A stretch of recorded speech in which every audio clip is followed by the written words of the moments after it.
Por supuesto, vamos a conversar con Pavel Isa, que es el ministro de Economía, Planificación y Desarrollo. Buenas tardes, Pavel, qué bueno tenerlo por aquí. Muchas gracias, un placer, buenas tardes, un placer estar en el sol de la tarde. Hubo debate ayer y se habló de economía y se habló de cifras y hubo discusión de rebote respecto a cifras y sobre todo respecto a cifras que tienen que ver con la macroeconomía. En fin, se generaron algunas confusiones respecto a eso. Bueno, el presidente argumentó que el crecimiento entre el 21 y el 23 en promedio fue de 6.5%. Esa fue la realidad, solo que no en todo el periodo fue igual, pero fue un crecimiento en promedio bastante robusto. Y nosotros ya estamos creciendo en este momento, aunque el año pasado fue un año de menor crecimiento. Estamos rápidamente retornando a la senda de crecimiento normal, que es un crecimiento bastante alto, del 5%. Las previsiones oficiales dan que creceremos al 5%. Hay organismos internacionales que hablan de un crecimiento más elevado en 2024. Yo creo que hemos retornado a la normalidad macroeconómica. El desafío es transformar el crecimiento en calidad de vida. Más las discusiones sobre si fue rebote o no fue rebote. Bueno, al respecto sí debería de puntualizar algo. En 2005 hubo rebote también, recordando, sí, a partir de la crisis 2003-2004. O sea que también el gobierno es un rebote. Un rebote es cuando hay es el alto crecimiento que se registra en un año posterior a un año previo que hubo un muy mal crecimiento. Sí. Entonces hubo algún evento que hizo que la economía fuese creciera, y entonces se ve muy alto, exactamente. Entonces, pero ¿qué es lo que pasa? Sí. En 2021 crecimos al 12 y tanto %, pero eso no fue solo un rebote, porque si hubiera sido solo rebote hubiésemos crecido, hubiésemos recuperado el crecimiento, hubiésemos recuperado el nivel de actividad del año anterior. Lo que pasó aquí no fue que crecimos al 6 o al 7 o al 8, fue que crecimos al 12, o sea, un nivel de actividad muy elevado. Bueno, hubo un conjunto de factores que yo creo que influyeron. Entonces, yo lo que, volviendo al tema, si todos los gobiernos o muchos gobiernos han disfrutado, han podido mostrar en algún año algún crecimiento elevado, en parte porque el crecimiento de un año anterior fue bajo. Yo no veo problema en eso. Yo creo que la economía dominicana en este momento y en promedio en el periodo 2001-2023 ha crecido y está creciendo a buen ritmo otra vez. El desafío es cómo transformamos, es el desafío estructural del sistema, cómo transformamos eso en bienestar y calidad de vida de la gente. Pero viendo su propia explicación, ministro, de que en el 2005 también hubo rebote, entonces es una admisión de que en el 2021, en el 2022, tal como se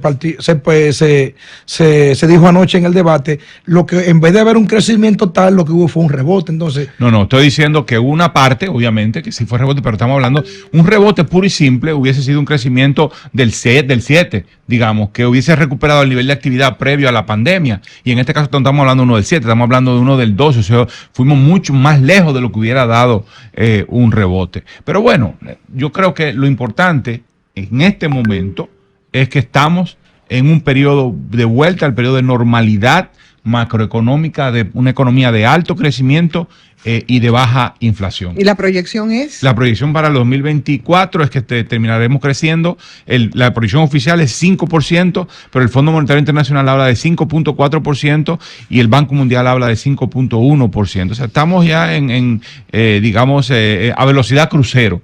Como te digo, repito, la preocupación es más de fondo.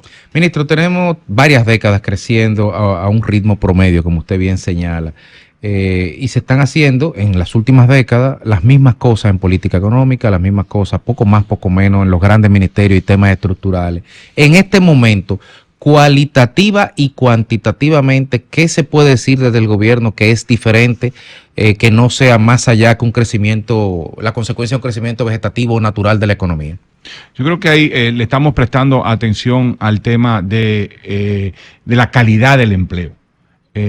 Hay que decir algo. Esto se trata de esfuerzos que no tienen un periodo largo de tiempo de impulso, porque la mayor parte del cuatrienio, al menos más de la mitad del cuatrienio, fue crisis, fue gestión de crisis, recuperación, vacunación, recuperación del turismo y volver a la normalidad. Y la verdad es que la normalidad solo plena la estamos viviendo ahora. Ahora, en este momento, estamos poniéndole mucha atención al tema de la calidad del empleo. Hay dos maneras en que usted transforma crecimiento en calidad de vida y hace que ese crecimiento sea sostenible a largo plazo, porque a veces pensamos que el 5% de crecimiento por año, puntos más, puntos menos, está dado, y eso no está garantizado.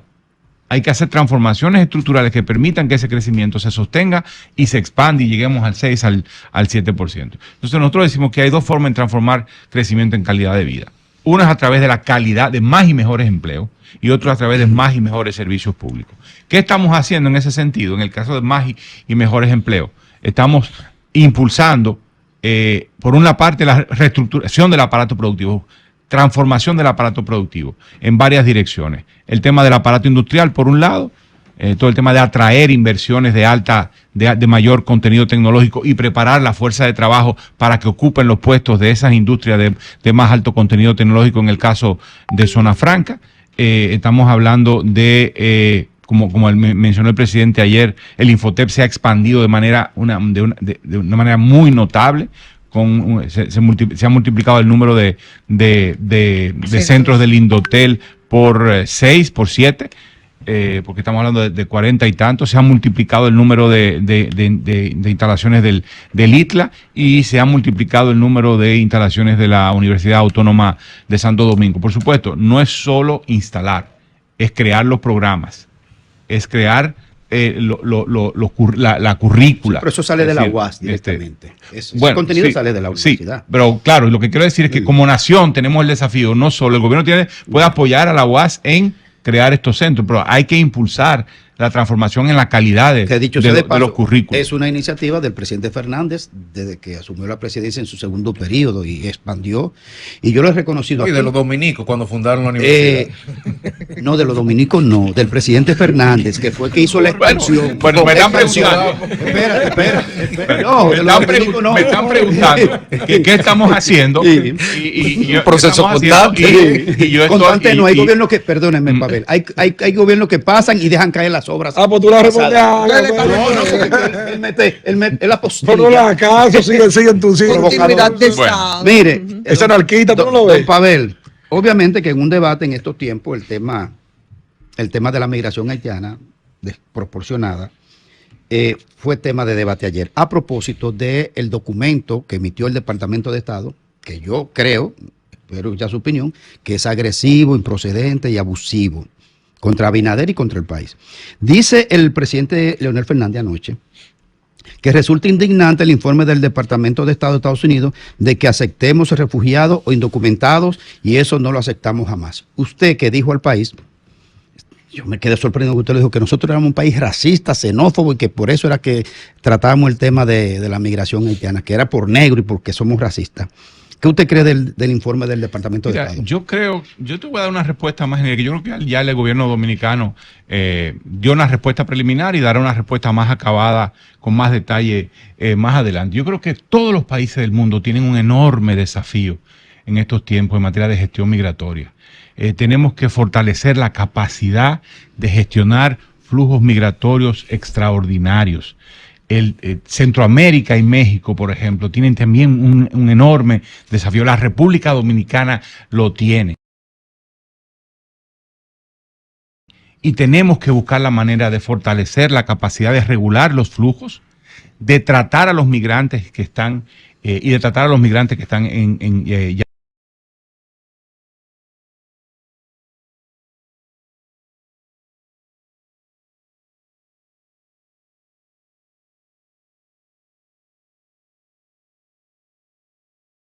xenófobo. ¿Usted mantiene esa idea? Yo creo que en todos los países existe ese tipo de sentimiento, pero no solo con múltiples poblaciones. Yo creo que es un tema que hay que trabajarlo y que hay que lidiar con eso. Hay que tratar con el tema de las mujeres, con el tema de la juventud, con el tema de los migrantes, con el tema de los ancianos. Entonces, nosotros tenemos que ir sanando eso, tenemos que ir mejorando, de tal manera que trabajemos las poblaciones migrantes, trabajemos la población joven, trabajemos la población adulta mayor, no desde los prejuicios, sino primero desde la solidaridad, pero también desde del entendimiento de la realidad concreta de esas poblaciones. Entonces, a propósito de su comentario, ¿cuál es su opinión entonces sobre el informe que realizó Amnistía Internacional, donde nos acusa directamente a nosotros de racistas y de manejar el tema negativo? Yo creo que es un tema que ya ha sido tratado por los estamentos correspondientes, la Cancillería, la Presidencia. Yo no agregaría nada más de lo que ya fue dicho. Bueno, volvamos entonces a los temas económicos, que de eso sí usted tiene un buen manejo. Y aunque se está en un proceso, estamos a 23 días de las elecciones, en la presunción, por supuesto, de que sea el presidente Luis Abinader que logre la reelección. Hay un tema que está pendiente. Anoche se tocó, de hecho, pero con todo lo que describe respecto a cómo ha sido el crecimiento de la economía, se habla también, por supuesto, de reforma fiscal. Ni qué decir de ese pacto que era parte de esos 3 pactos que desde cuánto, hace 12 años, ¿no? Hubo un mandato de la ley para que se conociera, se le ha dado larga, parece que resulta bastante odioso.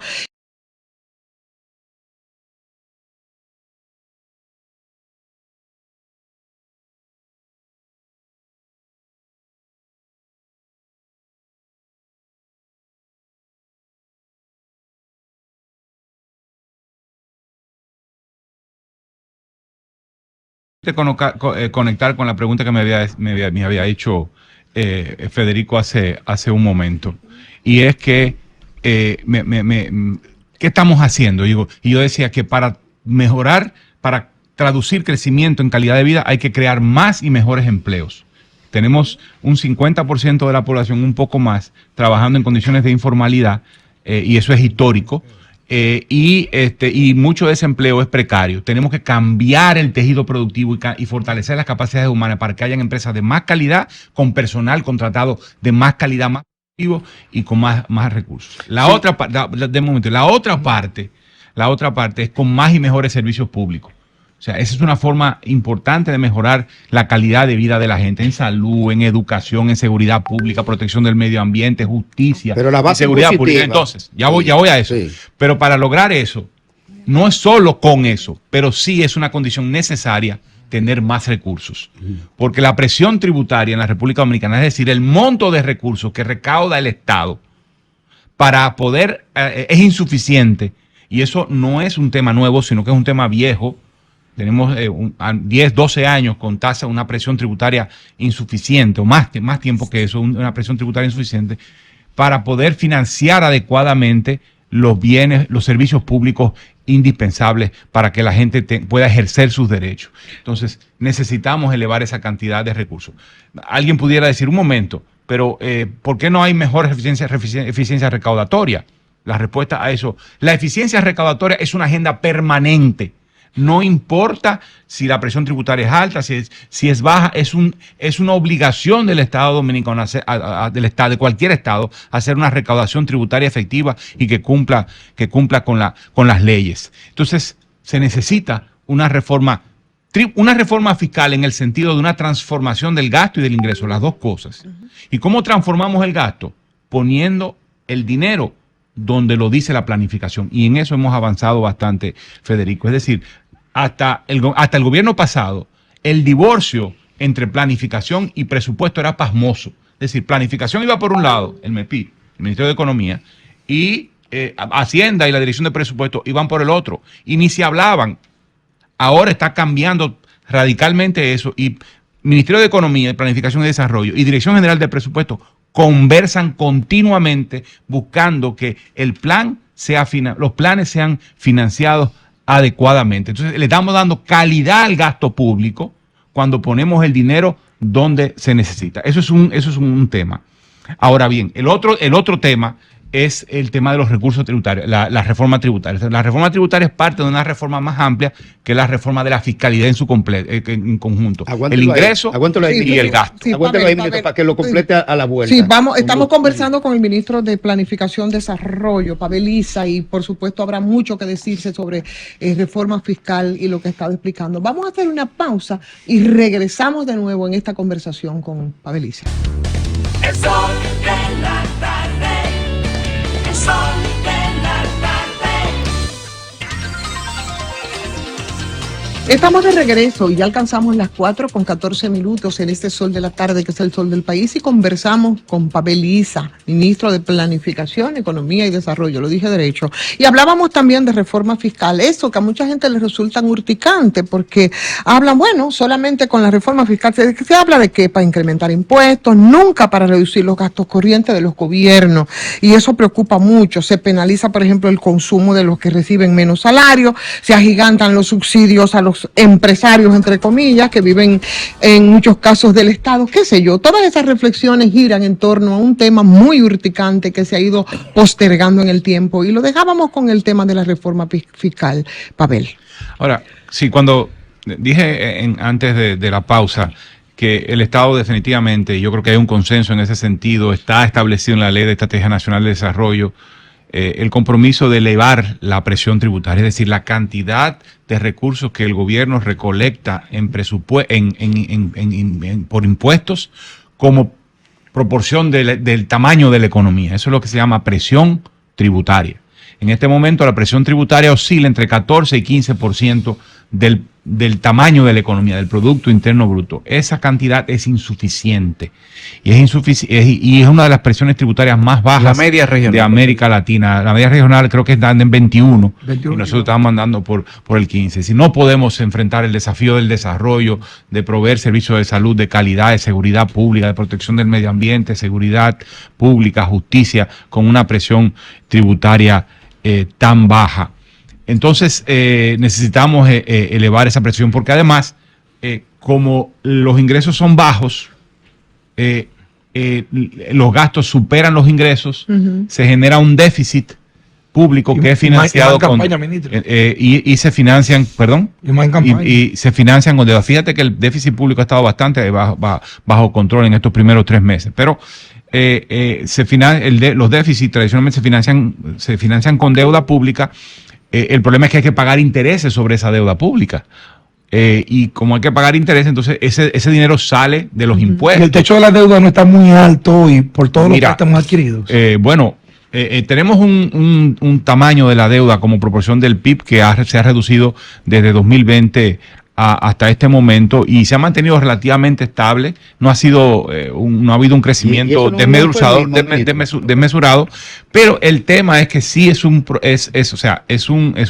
desafío que nos ocupa bajar especialmente el monto la proporción de recursos que pagamos de intereses sobre la deuda pública con respecto a los recursos que recaudamos. Estamos en este momento pagando, por cada 100 pesos que recaudamos, pagamos 22, 23, 21 pesos en intereses. Eso es mucho, hay que bajarlo. Y la única forma de bajar eso es recaudando más, porque además eso nos permite endeudarnos menos. O sea que o es reforma o es deuda. Entonces, exactamente, es la forma. Pero ahora hay deuda sin reforma. Ahora, lo que hemos logrado en estos años es mantener el déficit bajo control, pero eso ha sido... Pero en 3 años y medio, ministro, en 3 años y medio, casi 40.000 millones de dólares. Porque si la economía crece... A 1.000 millones por año. Óyeme, mira, la deuda ha sido manejable. No estamos lejos de tener una crisis. Lo que estamos diciendo es que necesitamos que ese peso de la deuda se alivie y de depender de menos recursos de endeudamiento y más de movilización de recursos internos. Ahora, ¿cómo tú haces eso? Y esa es la pregunta de Ivonne. Bueno, no lo puedes hacer. Eso no lo hemos estado discutiendo, pero yo tengo tiempo trabajando el tema y sabemos que eso lo podemos hacer de diferentes maneras, pero hay una en que no la podemos hacer y es subiendo tasas. Yo creo que las tasas están cerca, si no en el límite, están cerca del límite. Pero ustedes la subieron más de 4 veces, ministro, en estos 3 años. Las tasas, no ha habido ningún tipo de reforma tributaria. Bueno, escúcheme, me refiero a la tasa de interés. Sí, pero ese es otro tema. otro tema. Y eso corresponde al Banco Central, que es autónomo. Y el gobierno central no se mete con el Banco Central. Se coordina, pero no se...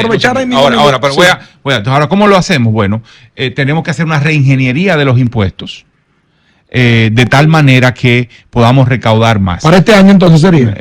Eso no está en discusión en este momento. En el gobierno no estamos discutiendo el tema de reforma tributaria. Está en la mesa de las 12 reformas. Pero eventualmente tendremos, es como lo reconocieron los candidatos ayer en el debate, es necesario hacerlo, ¿no? Y ahora, uno de los elementos más importantes de eso es, obviamente, revisar las exenciones, como Ivonne ha planteado. No tenemos espacio para subir tasas, tenemos espacio para eliminar exenciones. Hay que buscar cuáles exenciones son las más productivas, las que rinden frutos, cuáles son las exenciones que no rinden frutos o que rinden menos frutos, para probablemente irlas desmontando. Esto es una opinión, digamos, Ministro, una idea general. El dolor de cabeza del gobierno ha sido la inflación.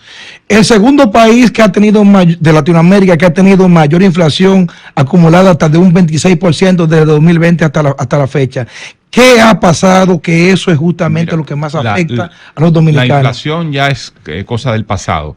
En este momento tuvimos 2 años, es cosa del pasado, porque la tasa de inflación en este año cerró por debajo del 3,5%. En el año 2023 cerró por debajo del 3,5%. La inflación meta, el objetivo meta. Por acumulada es 26. Bueno, lo que pasa es que los aumentos de precios. Por eso el arroz, 10 libras de arroz en vez de costar 210 pesos, cuesta 420. Los precios subieron en todo el mundo. Y no había manera en que la República Dominicana pudiera capear, que no hubiera ningún efecto. Por suerte el efecto fue menos severo de lo que hubiese podido ser, porque el gobierno implementó 2 cosas. Un sistema de subsidio. No, ministro, porque hay una contradicción entonces. Escuche por qué. Porque si República Dominicana históricamente siempre era de los países con menor tasa de inflación. Igual que ahora. Sí, no, ahora no, porque ahora somos el segundo país. Ahora solamente superado por Nicaragua en inflación. No, tenemos una tasa de inflación, de las menores tasas de inflación en este momento de toda la región. Usted está diciendo hoy, pero acumulada del 2020, solamente superado por Nicaragua. Eso quiere decir que de ser líderes en menor tasa de inflación, ahora somos líderes segundo en mayor tasa de inflación del 2020 hasta la fecha. Voy a insistir. Lo más alto de Venezuela. Fue un periodo de tiempo en lo cual la inflación nos afectó. No creo que nos afectó mucho más que al resto de los países, pero nos afectó. El gobierno impulsó un esquema de subsidios. De subsidios para contener esos efectos, subsidiando fertilizantes, subsidiando alimentos y combustibles y la tarifa eléctrica, para impedir que los aumentos en los precios internacionales afectaran los bolsillos de la gente. Lo que hizo fue, en el fondo, tomar recursos que hubiesen sido destinados para inversión pública, para servicios prioritarios, y dijo, vamos a poner este dinero para impedir que la inflación golpee en exceso al bolsillo de los dominicanos. En este momento, y pues eso fue una política. La otra política fue la política monetaria, que la política monetaria se hizo más restrictiva. Sí, pero ahí acabaron con los dominicanos. Con la misma tasa que se decía ahorita. Todos los países. Ese aumento de tasa. Todos los países tuvieron que apretar las tuercas porque las abrieron la llave monetaria en medio de la pandemia. El Banco Central dio unas facilidades de liquidez enormes y bajó las tasas de interés de política monetaria al suelo para que la economía no colapsara. Pero luego tuvo, como lo hizo Estados Unidos, todo el mundo tuvo que hacer eso. En todos los países del mundo tuvimos que apretar y contuvimos la inflación. Pero ya eso es pasado. Obviamente, los altos precios se quedaron altos. No es que los precios, cuando hablamos de que la inflación baja, significa que el aumento en el precio baja. No es que el precio baja, es que la tasa de aumento del precio volvió a bajar a los niveles normales. Ministro. Y fuimos exitosos en derrotar la inflación. Ministro. Yo creo que eso es un elemento relevante. Una pregunta, y si no tiene el dato exacto, porque no sé si han hecho ya de manera definitiva el estudio, por lo menos la aproximación o los rangos, pero a nivel del Estado Dominicano, si cuantificáramos en una columna inflación, decrecimiento, pérdida de turismo, pérdida de empleo, costo de los fletes, todas las variables, las vacunas, los subsidios. ¿Cuánto nos costó como país el COVID? Por ejemplo, 2020-2021. Wow, ese dato no lo tengo. Para empezar, nos costó, en Producto Interno Bruto, nos costó el 7%, porque el Producto Interno Bruto cayó 7%. O sea, en el año 2020, el 7% de la producción. Pero eso no recoge toda la variable, ese decrecimiento. No, ese es uno. Luego le costó en vidas. Sí, O sea, es incontable. Eso es muy elevado. El costo en salud, el costo, y lo pongo aparte, en vacunas, ¿ya? Además, el costo de la recuperación, o sea, volver a reflotar la economía, el esfuerzo fiscal, el esfuerzo de inversión que hubo que hacer. Yo debo decir que el sector privado contribuyó bastante a esto. ¿Sabes por qué?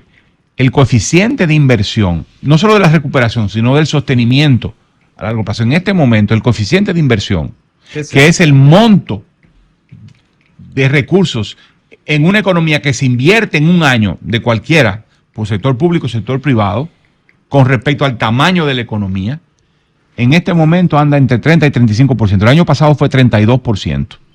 Y en promedio, entre 2021 y 2023 también fue 32%. Estamos hablando de un coeficiente muy alto, cuando en la década pasada, hasta el 2019, fue de 25%. Es decir, en este momento, la inversión privada está muy activa, metiendo mucha plata en negocios, y yo creo que porque tienen una perspectiva positiva del futuro de la economía dominicana y del país. Una cosa, entonces, ministro, eso fue un evento importante de rescatar la confianza y el optimismo que reina en los negocios, los pequeños y los grandes.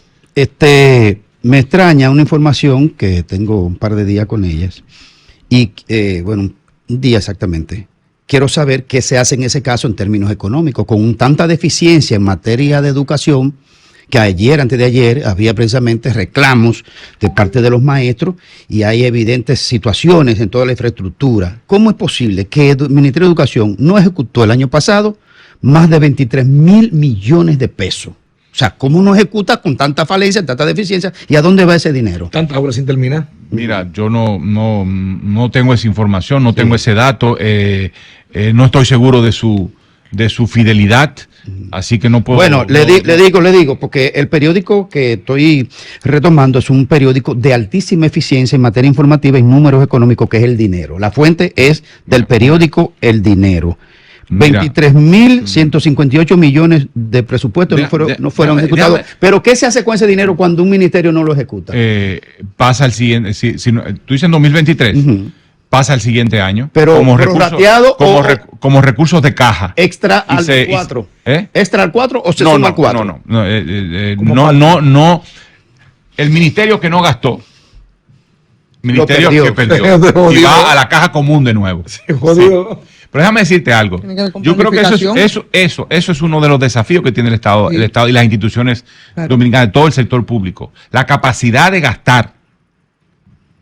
Hay que elevar la capacidad de gastar, la efectividad y la capacidad de gastar. Eso de que se quedan recursos no gastados. Tiene que ver con la planificación. Ángel Hernández, Tiene que ver con un tema de planificación. Mira, tiene que ver también un tema de procedimiento, es decir, el procedimiento de compra, el procedimiento de contratación de personal y de contratación de obras, de contratación de compras de equipos, de compra de insumos. Son procesos engorrosos. Y son procesos engorrosos porque los estándares del Estado, que ahora se están cumpliendo, son bastante altos y tardan mucho tiempo. Te digo, Ministro, yo lo sufro, todos lo sufrimos. Ministro, es decir, empujar el proceso de compra en el Estado es engorroso. Muchas veces tú empiezas un proceso de compra en julio, en agosto, y por complicaciones declararon desierto abriste la licitación, pero declararon desierta la licitación por A, y tienes que volver a lanzar. Cuando llegó al final llegó el término del año, y no pudiste ejecutar esos recursos que estaban previstos.